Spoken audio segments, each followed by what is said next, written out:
Hello बच्चों, आइए प्रश्न को देखते हैं। तो प्रश्न में दिया है Cu2+ के एक मोल को धात्विक कॉपर से अपचित करने के लिए आवश्यक फराडे की संख्या है। यहाँ चार विकल्प दिए हैं। पहला विकल्प है 1, दूसरा विकल्प है 3, तीसरा विकल्प है 2 और चौथा विकल्प है 4। आइए मुख्य अवधारणा की चर्चा करते हैं। मुख्य अवधारणा धारणा। तो हमसे प्रश्न में क्या पूछा है, Cu2+ के एक मोल को धात्विक कॉपर में अपचयित करने के लिए। तो हमारा अपचयन क्या होता है, तो जब किसी अभिक्रिया में किसी पदार्थ में ऑक्सीजन का ह्रास या हाइड्रोजन का योग होता है तो उसे हम अपचयन या ऑक्सीकरण अभिक्रिया कहते हैं। तो यहाँ दिया क्या है, Cu2+ यानी कि कॉपर। तो कॉपर का यहाँ पे क्या हो रहा है, ये हो गया हमारा कॉपर, और यहाँ पे इसका क्या हो रहा है, यहाँ पे इसका हो रहा है अपचयन। तो ये हो रहा है धात्विक कॉपर में अपचयित कर देता है। तो ये हो गया Cu। तो ये क्या हो रहा है, यहाँ पे कौन सी प्रक्रिया हो रही है, यहाँ पे हो रहा है हमारा अपचयन, अपचयित हो रहा है, यानी कि अपचयन हो रहा है, यहाँ पे अपचयन हो रहा है। तो यहाँ क्या लिखा है कि कॉपर के एक मोल को, तो कॉपर के एक मोल को, तो यहाँ पे कॉपर क्या है, एक मोल है और में अपचयित करता है। और यहाँ पे कितने इलेक्ट्रॉन दिए गए हैं, यहाँ पे 2 इलेक्ट्रॉन दिए गए हैं। तो ये हमारा 2 इलेक्ट्रॉन हो गया। तो ये जो कॉपर है इसके कितने मोल हैं, ये है 1 मोल। तो ये हो गया 1 मोल। और ये इलेक्ट्रॉन कितने हैं, ये 2 मोल हैं। तो ये हो गया 2 मोल। और ये जो हमारी है ये कितने मोल है, ये 1 मोल है। तो ये हो गया 1। तो यहाँ से हम देख रहे हैं कि क्या हो रहा है यहाँ पे। तो यहाँ पे हम लिख सकते हैं Cu+T, यानी कि कॉपर के मोल एक मोल को किसमें, Cu यानी कि धात्विक कॉपर में अपचयित करने के लिए, Cu में अपचयित अपचयित अपचयित करने के लिए कितने, अपचयित करने के लिए कितने मोल लगेंगे, हमारे अपचयित करने के लिए 2 मोल लग रहे हैं। 2 मोल 2 मोल इलेक्ट्रॉन की आवश्यकता पड़ रही है, की आवश्यकता पड़ती है। तो यहाँ पे हम देख रहे हैं कि यहाँ पे 2 इलेक्ट्रॉन की आवश्यकता पड़ रही है। तो ये जो हमारा इलेक्ट्रॉन है, तो एक इलेक्ट्रॉन पर आवेश कितना होता है, तो हमें फैराडे की संख्या निकालनी है। तो इसके लिए आवेश हमें देखना पड़ेगा। तो ये हम लिख लेते हैं, एक इलेक्ट्रॉन पर, तो एक इलेक्ट्रॉन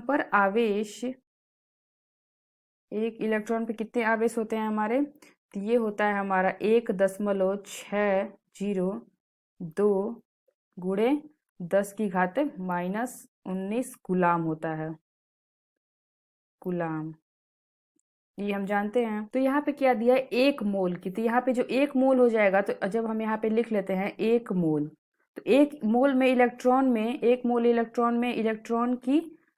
की संख्या कितनी होती है, इलेक्ट्रॉन की संख्या तो ये कितनी हो जाएगी, ये हो जाएगी हमारा 6.02 होता है, और इंटू 10⁻23 होता है, 23 इलेक्ट्रॉन होता है। तो यहाँ पे हमने देखा कि एक इलेक्ट्रॉन पर आवेश कितना है, 1.602 गुणे 10⁻⁻19 गुलाम। तो 1 मोल में इलेक्ट्रॉन की संख्या कितनी होती है, 6.02 गुणे 10⁻23 इलेक्ट्रॉन। तो अब हम क्या करेंगे, हम 1 मोल में इलेक्ट्रॉन का आवेश निकालेंगे। तो इसके लिए क्या करेंगे, ये जो हमारा ये 1.02 आया है, इसको और इसको गुणा कर देंगे।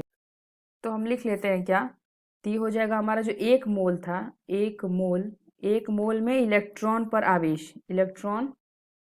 आवेश, ये हमें ज्ञात करना है, 1 मोल पर आवेश।